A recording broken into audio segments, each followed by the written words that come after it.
guys. Today we are going to be reading Stargirl by Jerry Spinelli.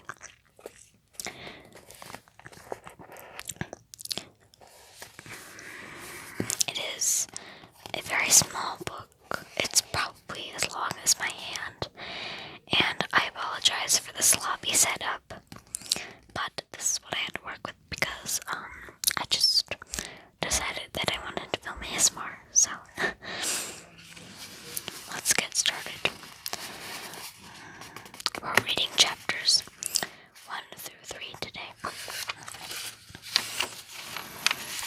It's a little zoomed in, so you won't be able to see all the words, but that's okay because I figure you're doing this for the ASMR. I'll stop ranting.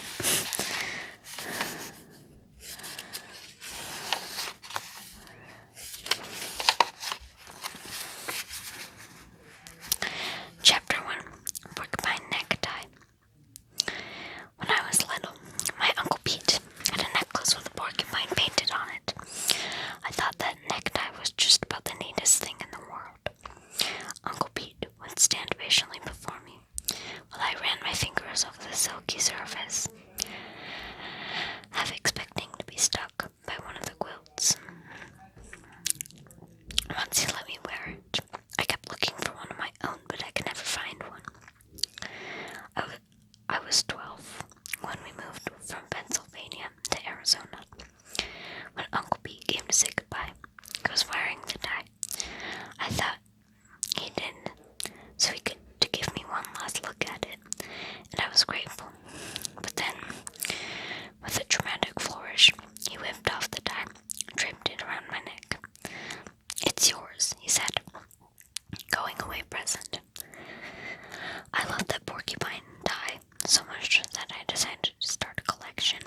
2 years after we settled in Arizona, the number of ties in my collection was still 1.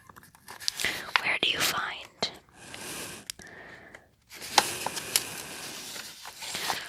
a porcupine necktie in Mika, Arizona, or anywhere else for that matter?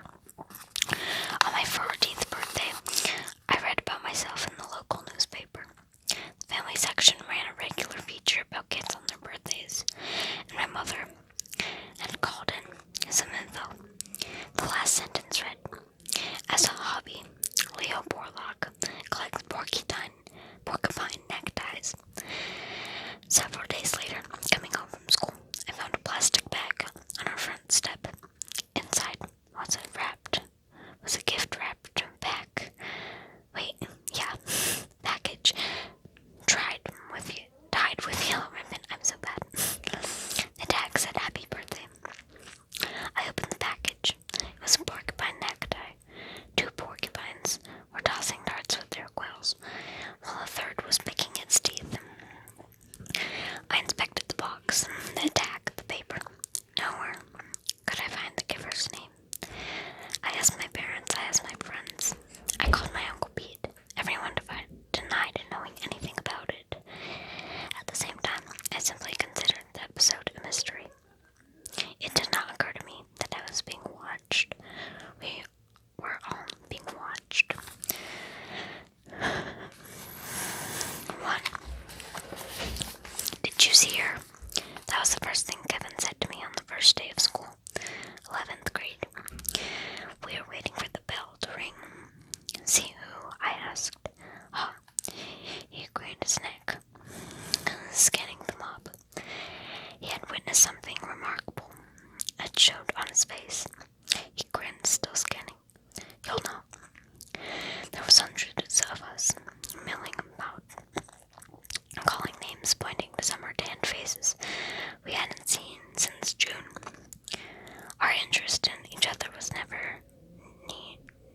She wore an off-white dress, so long that it covered her shoes. It had ruffles around the neck and cuffs, and it looked like it could have been her great-grandmother's wedding gown. Her hair was the color of sand. It fell to her shoulders. Something was strapped across her back, but it wasn't a book bag. At first, I thought it was a miniature guitar. I found out later it was a ukulele. She did not carry a lunch tray, and she didn't carry a large canvas bag with life-size sunflower painted on it. The lunchroom was dead silent as she walked by. She stopped at an empty table, laid down her bag, slung the instrument strap over her chair, and sat down. She pulled a sandwich from the bag and started to eat. Half the lunchroom kept staring. Half started buzzing. Kevin was grinning. "What'd I tell you?" I nodded. "She's in 10th grade," he said. I heard she's been homeschooled until now." "Maybe that explains it," I said. Her back was to us, so I couldn't see her face. No one sat with her, but at the tables next to hers, kids were cramming to a seat.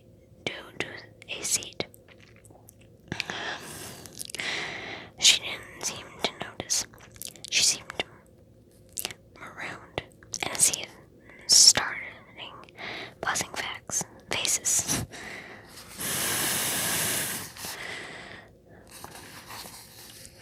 Kevin was grinning again. "You thinking what I'm thinking?" he said. I grinned back. I nodded. Hotsy was our in-school TV show. We had started it the year before. I was producer/director. Kevin was on-camera host. Each month he interviewed a student. So far, most of them had been honor student types. Athletes, model citizens, noteworthy in the usual ways, but not especially interesting.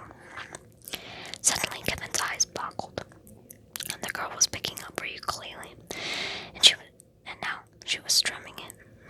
And now she was singing, strumming away, bobbing her head and shoulders, singing. I'm looking for a four-leaf clover that I overlooked before. Stone silence all around. Then came the sound of a single person clapping. I looked. It was the lunch line cashier. And now the girl was standing, slinging her bag over her shoulder and marching among the tables, strumming and singing, strutting and twirling. Head swung. Eyes followed her. Mouth swung open. Disbelief. When she came by our table, I got my first good look at her face. She wasn't gorgeous, wasn't ugly. A sprinkle of freckles crossed the bridge of her nose. Mostly she looked like 100 other girls in the school, except for two things. She wore no makeup, and She wore no makeup, and her eyes were the biggest I had ever seen, like deer's eyes, caught in headlights. She twirled as she went past, her flaring skirt brushing my pant leg, and then she marched out of the lunchroom.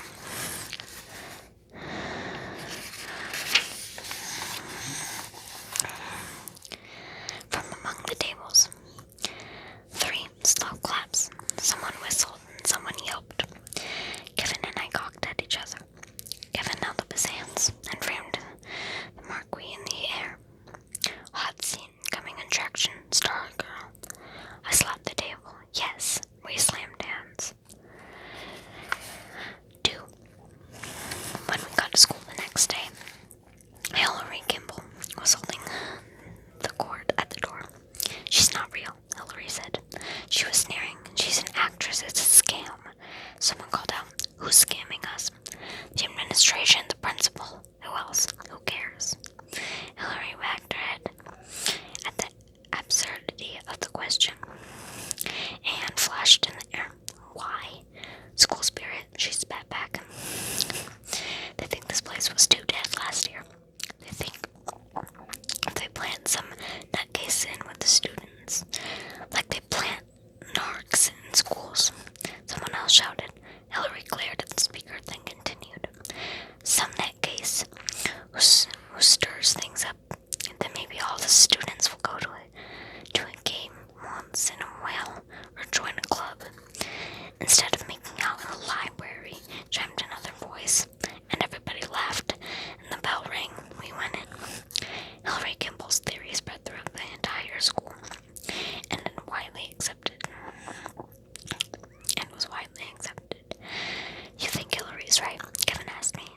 Stargirl's a plant.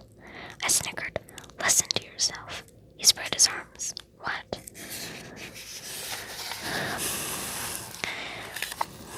This is Mika Area High School, I reminded him. It's not a CIA operation. Maybe not, he said, but I hope Hillary's right. Why would you hope that? If she's not a real student, we can't have her on the hot seat. Kevin wagged his head and grinned. As usual, Mr. Director, you failed to see the whole picture. We could use the show to expose her. Can't you see it? He did the Marquee thing with his hands. Hot seat uncovers facility hoax. I stared at him. You want her to be a fake, don't you? He grinned, ear to ear. Absolutely. Our ratings will go sky high. I had to admit, the more I saw of her, the easier it was to believe she was a plant, a joke, anything but real. On that second day, she wore bright red baggy shorts with a bib and shoulder straps, overall shorts. Her sandy hair was pulled back into a twin plaited pigtails, each tied with a bright red ribbon. A rogue smudge appealed each cheek, and then she had even dabbed some oversized freckles on her face. She looked like Heidi or Bo Peep. At lunch, she was alone again at her table. As before, when she finished eating, she took up her ukulele, but this time she didn't play. She got up, started walking among the tables. She stared at us. She stared at one face, then another, and another. The kind of bold I'm looking at you stare you almost never get from people, especially strangers. She appealed to be looking for someone, and the whole lunchroom had become very uncomfortable. She approached our table. I thought, what if she's looking for me? That thought terrified me. So I turned from her. I looked at Kevin. I watched him grin goofily up at her. He wiggled his fingers at her and whispered, "Hi, Stargirl." I didn't hear an answer. I was intensely aware of her passing behind my chair. She stopped 2 tables away. She was smiling at the bodied senior named Ellen Furco. The lunchroom was dead silent. She started strumming the uke and singing. It was Happy Birthday. When she came to his name, she didn't sing his first name, but his full name. Happy birthday, dear Ellen Furco. Ellen Furco's face turned red as Bo Peep's pigtail ribbons. There was a flurry of whistles and hoots. More for Ellen Furco's sake, I think, than hers. As Stargirl marched out, I could see Hillary Kimball across the lunchroom rising from her seat, pointing, saying something I could not hear. I'll tell you one thing, Kevin said, as we joined the mob in the hallways. She better be fake. I asked him what he meant. I mean, if she's real, she's in big trouble. How do you think somebody who's really like that is gonna last one round here? Good question. Mika Area High School, MAHS, was not exactly a hotbed of no conformity. There were individual variants here, and there, of course. But within pretty narrow limits, we all wore the same clothes, talked the same way, ate the same food, listened to the same music. Even our dorks and nerds had an MAHS stamp on them. If we happened to somehow distinguish ourselves, we quickly snapped back into place like rubber bands. Kevin was right. It was unthinkable that Stargirl could survive, or at least survive unchanged, among us. But it was also clear that Hillary Kimball was at least half right. This person calling herself Stargirl may or may not have been a facility planned for school spirit. But whatever she was not real. She couldn't be. Several times in those early weeks of September, she showed up in something outrageous. A 1920s flapper dress, an Indian buckskin, a kimono. One day she wore a denim miniskirt with green stockings. And curling up one leg was a parade afraid of animal ladybug and butterfly pins. Normal for her were long floor brushing pioneer dresses and skirts. Every few days in the lunchroom, she serenaded someone new with happy birthday. I was glad my birthday was in the summer. In the hallway, she said hello to perfect strangers. The seniors couldn't believe it. They had never seen a 10th grader so bold. In class, she was always flapping her hand in the air, asking questions, and the question often had nothing to do with the subject. One day she asked a question about trolls in U.S. history class. She made up a song about isosceles triangles. She sang it to her plain geometry class, and it was called Three Slides of I, but only two are equal. She joined the cross-country team. Our meets were held on the Mika Country Club golf course. Red flags showed the runners' way to go. In our first meet, in the middle of our course, she turned left when everybody else turned right. They waited for her at the finish line, and she never showed up. She was dismissed from the team. One day, a girl screamed in the hallway. She had seen a tiny brown face pop up from Stargirl's sunflower canvas bag. It was her pet rat. It rode her to school in the bag every day. One morning, we had rare rainfall. It came during gym class. The teacher told everyone to come in. On the way to the next class, they looked out the windows. Stargirl was still outside in the rain, dancing. We wanted to define her, to wrap her up as we did each other, but we cannot get past weird and strange and goofy. Her ways knocked a false balance, and single words seemed to hover in the cloudless sky over the school. Everything she did seemed to echo Hillary Kimball. She's not real. She's not real.